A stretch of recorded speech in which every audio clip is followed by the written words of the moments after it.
एक दिन की बात है। मीना चिड़िया अपने घोंसले से एक पोटली निकालती है। उसमें मीना चिड़िया की जमा पूंजी थी। वो उसे लेकर बाहर निकलने ही वाली थी, तभी चंचल और गुड्डी वहां आ जाती है उसका रास्ता रोकने के लिए।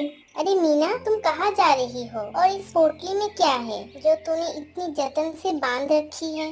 इसमें मेरी जमा पूंजी है। मैं सोच रही हूँ क्यों न इस पैसे से कोई छोटा सा अपना काम शुरू करूँ। व्यवसाय? कैसा व्यवसाय? मैं लड्डू बेचना चाहती हूँ। मैंने देखा है इंसान मेलों और त्योहारों पर खूब लड्डू बनाते हैं, तो फिर मैं क्यों नहीं। मेरी दादी का एक खास नुस्खा भी है। अरे पगली, क्या तुम सेठ जी की दुकान जैसा कुछ बनाना चाहती हो? पर इस जंगल में तुम्हारे लड्डू खाएगा भी कौन? किसी पक्षी ने कभी लड्डू देखा तक नहीं। तो क्या हुआ, आज से खाना शुरू कर देंगे। तुम देखना मेरी मेहनत रंग लाएगी। बबली बातचीत सुनकर घर में प्रवेश करती है। अरे मीना, इनकी बातों का बुरा मत मानना। इनकी तो आदत है, कभी कुछ अच्छा नहीं बोलती। कोई साथ दे या ना दे, मैं तेरा साथ दूंगी। तेरा ये विचार मुझे बहुत पसंद आया। तुम बस पूरे मन से काम करना, तुम जरूर सफल होगी। धन्यवाद बबली दादी। पहले मुझे एक छोटा सा ठेले की दुकान बनाना होगा, उसके बाद बाजार जाकर सामान लेकर आना होगा।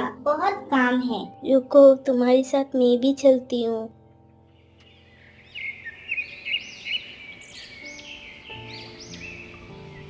ये कहकर मीना और बबली दादी बाजार की ओर उड़ चली। वहाँ से उन्होंने उल्लू काका की दुकान से लड्डू बनाने का सारा सामान, बेसन, चीनी, घी, ड्राई फ्रूट्स खरीद लिया। ये देखते ही देखते मीना के छोटे से ठेले के आसपास तरह तरह के पक्षी जमा होने लगे। मीना, एक लड्डू कितने का है? बस 5 रुपए का टिंकू। तो फिर जल्दी से 4 लड्डू लगा दो मेरे परिवार के लिए, और मेरे लिए एक दे दो। मैं भी तो चख के देखूं अच्छा है या नहीं। क्यों नहीं टिंकू, अभी देती हूँ। ये लो और बताओ कैसा बना है लड्डू। अरे वाह, ये लड्डू तो बहुत ही ज्यादा टेस्टी है। कि तभी उल्लू काका वहाँ आते हैं। अद्भुत सुगंध। रात के समय भी इसने मुझे खींच लाया यहाँ पे।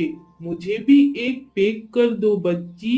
ठीक है उल्लू काका, 5 मिनट रुक जाइए, मैं अभी गरम गरम बना देती हूँ। ठीक है बच्ची। मीना ने उल्लू काका को गरम गरम लड्डू पैक करके दे दिए और उल्लू काका चले गए। उसके थोड़ी ही देर बाद मिट्टू तोता वहाँ आया।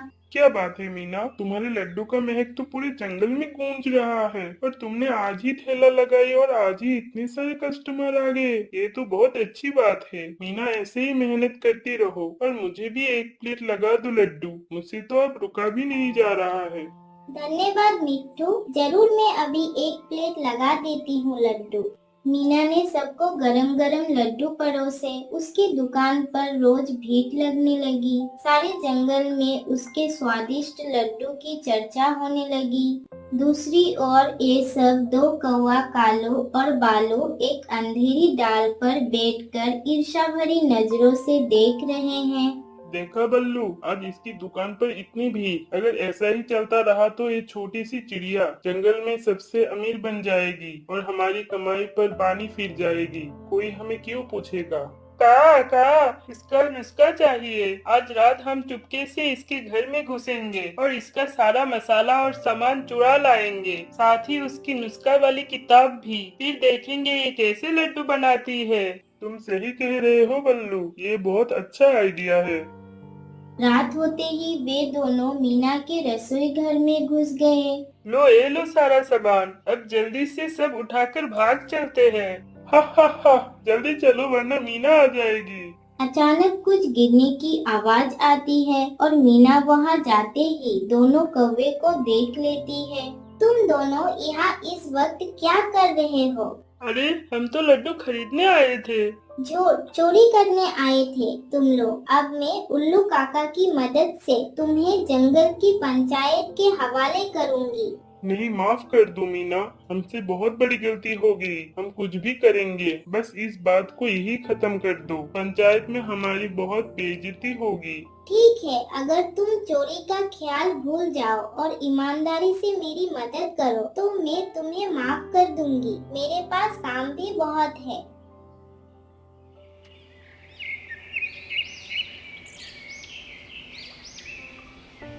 अगले दिन से बालू बाजार से भारी सामान लाने लगा और कालू मीना के साथ मिलकर लड्डू बनाने लगा। वे दोनों ग्राहकों को लड्डू परोसते, मार्केटिंग करते और नए ग्राहकों को बुलाते और बबली दादी कैश काउंटर संभालती। और इस तरह मीना के सफल व्यवसाय में पूरी टीम जुट गई। कौवे ने ना ही सिर्फ लड्डू बनाने का हुनर सीखा बल्कि ईमानदारी से काम करके अपनी नई पहचान भी बनाई। जंगल में अब मीना के लड्डू मीठे व्यवसाय की नहीं बल्कि मीठी दोस्ती की मिसाल बन गई।